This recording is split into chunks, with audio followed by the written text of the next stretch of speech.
Good morning, Ian Crouch with your 8:30 Hunter News update. The discovery of human remains in the Belmont wetlands at the weekend has given a sense of closure to a Lake Macquarie family. 72-year-old John Davidson disappeared from his Mount Hutton home on November 7 last year and was believed to be heading towards the Fernley track. Despite several searches, there had been no trace of him. A couple walking their dog through thick bushland at the wetlands on Saturday came across human remains and personal belongings. Police say tests are being carried out to confirm identification. Details have been released of the upcoming expansion of the Newcastle Airport Terminal. It'll be double the size of the current building, with 2 levels including international departure and arrival gates, lounges and duty-free shopping. The $110 million expansion will also see the runway extended to cater for larger commercial aircraft. Prime Minister Anthony Albanese will turn the first sod tomorrow at 12:30. Some good news for renters in the Hunter, with rent prices getting cheaper in regional New South Wales over the past 3 months, dropping by more than 3%. A typical home now costs $530 a week. PropTrack economist Angus Moore says it's welcome relief from high cost of living pressures. The good news for regional renters is that rent growth looks like it's starting to moderate after 3 years of pretty brisk growth and tough conditions for renters. Median rents were actually flat in the June quarter across regional areas, and rents for units actually even declined a little bit. That slowing in rent growth is consistent with the modest improvement in rental availability that we've seen in regional markets over the past 18 months or so. Federal Public Service Minister Katie Gallagher will be in Newcastle today to launch the first ever Australian Public Service Academy. It'll be located at the Advanced Technology Centre at the University of Newcastle's Callaghan campus.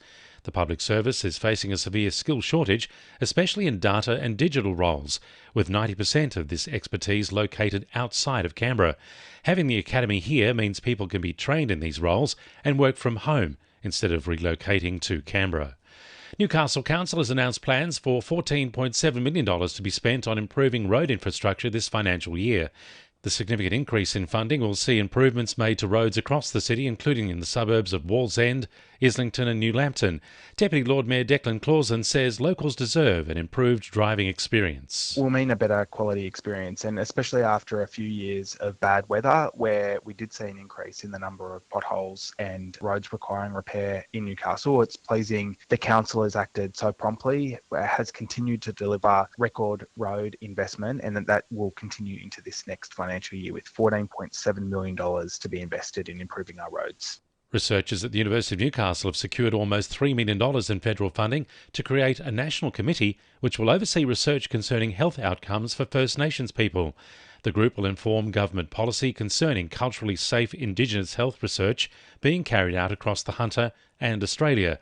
Associate Professor Michelle Kennedy says it's an important initiative to be coming out of Newcastle. Any research that involves Aboriginal and Torres Strait Islander people, it should have ethical clearance by Aboriginal and Torres Strait Islander people. And we don't currently have a national ethics committee, so this research will help us come together with all our state bodies and build some national infrastructure to oversee all research in Aboriginal and Torres Strait Islander health. More than $1 million has now been donated in the wake of the Hunter Valley bus crash. It's come from almost 2,000 donors, with the money being used to support the survivors and families of the 10 victims.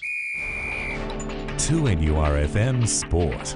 Night star Bradman Best credits a full pre-season and his dropping last year as motivation. The 21-year-old centre is now set to make his State of Origin debut for New South Wales next week in Sydney, 11 months after he was dropped for missing the Knights team bus.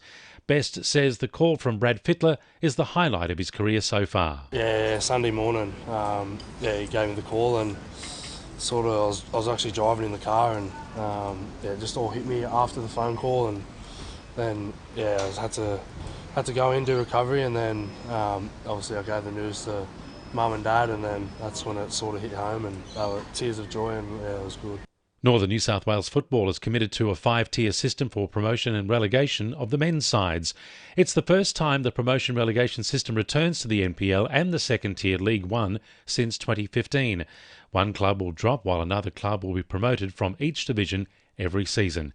And a record 21 teams across 4 groups will compete in this weekend's New South Wales Football Women's State Cup in Lake Macquarie. And the winning numbers in Oz Lotto are 3, 12, 20, 21, 29, 36 and 40, and the supplementaries are 1, 5 and 6. And now you're up to date with the latest 2NURFM Hunter News.